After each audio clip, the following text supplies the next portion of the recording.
Welcome back to Stuff About Tutorial. Today we are talking about how to change community icon on WhatsApp.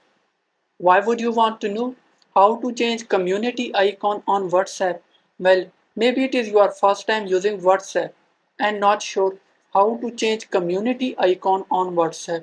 So today I am going to show you how to change community icon on WhatsApp. Check video description and I will try to leave the written instructions. Changing community on WhatsApp is quite simple and the process is easy to do. First of all, open WhatsApp. Now you are seeing community button at the top left corner. Click on it. Select your community. From here, if you try to press on icon, you will not be able to change it.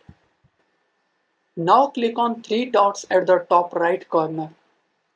Select community info. Now click on community icon. Again click on it.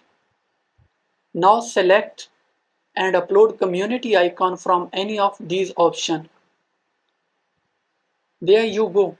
If you wanted to know how to change community icon on WhatsApp, that is the easiest way I know how. If you know another way, to leave a comment below. Be sure to subscribe for more videos.